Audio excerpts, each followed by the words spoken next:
Kung tutuusin, alin ba ang mas totoong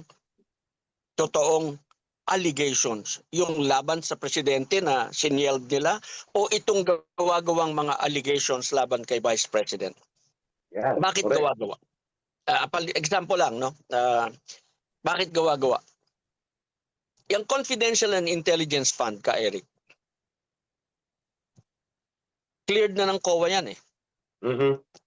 But it's still there in the impeachment complaint, no? Yes. Yung pagbubukas ng bank account ng